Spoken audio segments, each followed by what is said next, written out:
Hi, I'm Dr. Rebecca Hunton, founder of RHMD, where we help you become radiantly healthy. You know, I love making these little videos because it seems like in the office certain things come up over and over. And just recently, fish oil has been a very hot topic. How do you know what to buy? It's really confusing out there. You have Dr. Joe Mercola, who I have a lot of respect for, who recommends krill. You got Dr. Steven Sinatra with his version, and he's a cardiologist. How do you know? It really comes down to what's on the label, as far as which one to choose, and what's going on inside of you to match it up the right way. So when I'm looking at different health issues, sometimes there are different recommendations.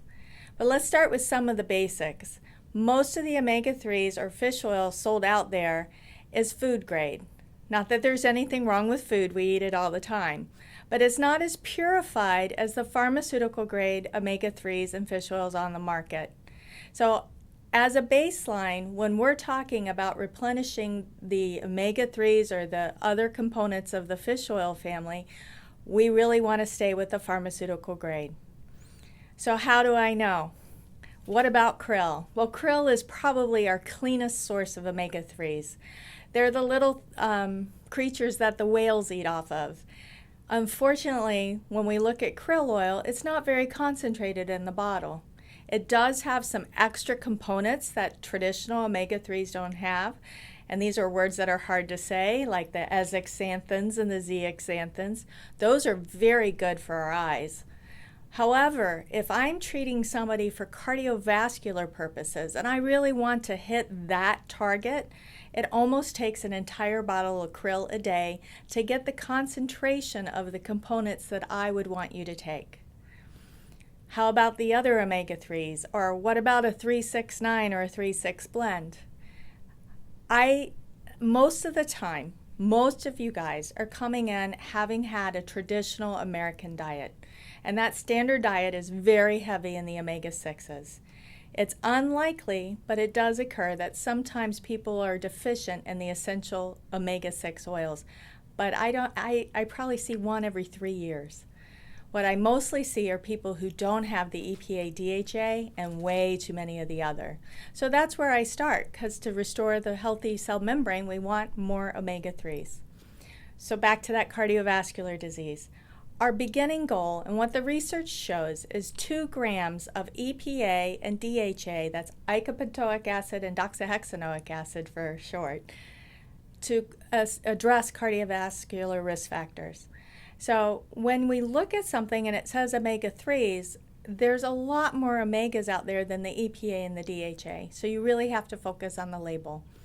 So if I'm looking for 2 grams of EPA and DHA, believe me, it's going to cost a little bit more, because to get that kind of concentration into a single capsule usually is going to require a pharmaceutical grade product. Here in the office, we carry a couple different versions, from an enteric coated to a triglyceride form, and they're available here. And one of the reasons I carry them, so I don't carry everything here, but one of the reasons we carry the omega-3s is about the quantity of capsules. So Nature Made is a brand out there that's the best-selling omega-3 as per the television commercials, and most pharmacists recommended. But most of the time, if I'm looking at a cardiovascular target, I want you to take 15 capsules a day. That's an awful lot of capsules, and if you haven't ever looked at an omega-3, they're horse pills. So when you come to our office and I'm directing you for cardiovascular purposes, that's why I like to recommend the ones we carry, because we're looking at only 2 capsules most of the time. And guess what? Compliance is a lot better than with 15. So the omega-6s and the omega-9s, over time, as we replenish the omega-3s, oftentimes we have to move to a blend. We watch that at RHMD in the labs, and when we get to a certain point, I recommend that you start adding them in. So if you haven't heard it from me and you're one of my patients, it's not time yet to be worried about an omega-3 6-9.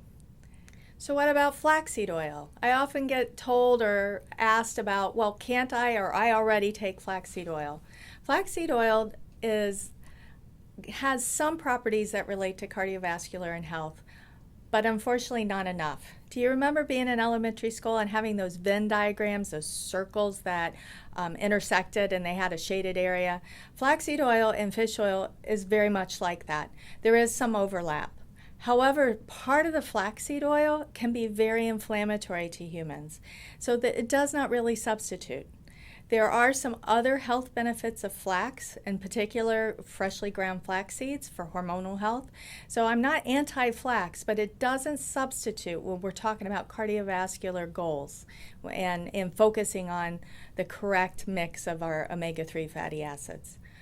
Another question I get asked is, what about evening primrose oil? And if you're a young lady with PMS or hormonal disturbances, it's awesome. But once again, it does not address what we're looking for cardiovascular benefit. So I hope this answers some of the questions, because these are kind of the questions I get often in the office in the exam room setting about why we carry omega-3s, why I recommend certain omega-3s, and how we kind of guide it to your health benefit. Have a radiantly healthy day.